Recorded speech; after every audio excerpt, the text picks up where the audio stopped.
Supreme court میں NAB ترمیم کے خلاف چیئرمین پی ٹی آئی کی درخواست پر سماعت پیر تک کے لیے ملتوی کر دی گئی ہے۔ جسٹس منصور علی شاہ نے فل کورٹ بنانے کی تجویز دے دی ہے۔ چیف جسٹس نے کہا ہے کہ میں آئندہ ماہ ریٹائر ہو رہا ہوں، مجھے اس مقدمے کا فیصلہ کرنا ہے، یہ بہت اہم مقدمہ ہے، درخواست کرتا ہوں کہ سماعت کے لیے فل کورٹ بنایا جائے۔ جسٹس منصور علی شاہ نے یہ ریمارکس کیے ہیں۔ احمد فواد سے مزید ڈیٹیلز لیں گے۔ احمد، سماعت کا احوال بتائیے گا۔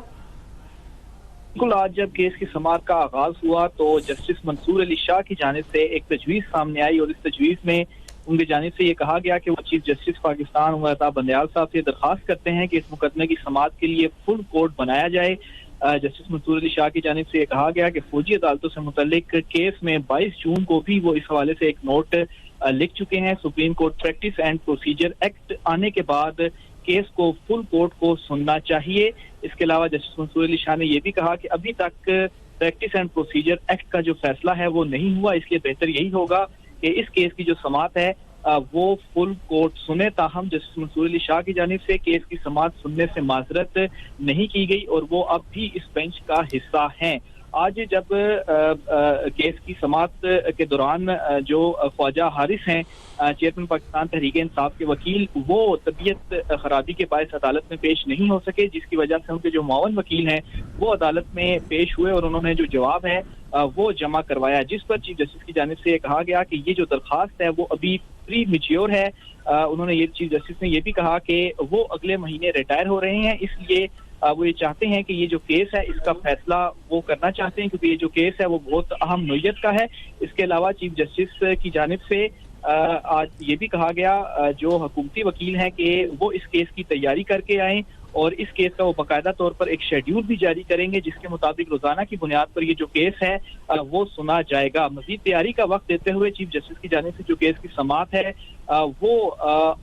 28 اگست سوموار والے دن تک ملتوی کر دی گئی ہے۔ جی اچھا احمد، سپریم کورٹ نے مریم نواز اور سابق وفاقی وزیر داخلہ رانا ثناءاللہ جبکہ نگراں وزیر اعظم کے مشیر احد چیمہ کی ضمانت منسوخی کی درخواستیں جو ہیں وہ سماعت کے لیے مقرر کی ہیں، اس حوالے سے کیا اپڈیٹ کیجیے گا؟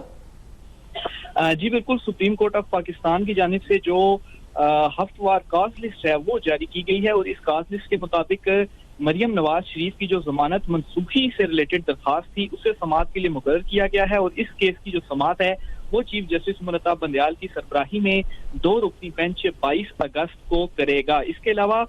پاناما جی آئی ٹی سے متعلق درخواست کو بھی سماعت کے لیے مقرر کیا گیا ہے۔ اس کیس کی سماعت بھی چیف جسٹس عمر عطا بندیال کی سربراہی میں 2 رکنی بینچ 22 اگست کو ہی کرے گا، اور اس حوالے سے جو فریقین ہیں کیس کے انہیں نوٹسز بھی جاری کر دیے گئے ہیں۔ اس کے علاوہ سابق وزیر داخلہ رانا ثناءاللہ کی ضمانت منسوخی سے ریلیٹڈ جو درخواست ہے وہ بھی 23 اگست کو سماعت کے لیے مقرر کر دی گئی ہے، اور یہی سیم 3 رکنی جو بینچ ہے جس کی سربراہی چیف جسٹس عمر عطا بندیال کر رہے ہیں، وہی جو کیس کی سماعت ہے وہ جو ہے وہ 23 اگست کو کرے گا۔ اس کے علاوہ ایک اور بڑی اہم درخواست ہے جن میں جو نگران وزیر اعظم کے مشیر ہیں احد چیمہ، ان کی بھی ضمانت منسوخی کی جو درخواست ہے وہ بھی سماعت کے لیے مقرر کر دی گئی ہے، اور اس درخواست پر جو سماعت ہے وہ 25 اگست کو کی جائے گی، جبکہ بینچ جو ہے وہ چیف جسٹس کی سربراہی میں 2 رکنی ہی ہوگا۔ ان تمام مقدمات میں عدالت کی جانب سے جو نوٹسز ہیں وہ فریقین کو جاری کر دیے گئے ہیں۔ جی ٹھیک ہے احمد فواد، آپ نے دونوں خبروں کے حوالے سے ہمیں اپڈیٹ کیا۔ ابھی سبسکرائب کریں تاکہ کوئی خبر رہ نہ جائے۔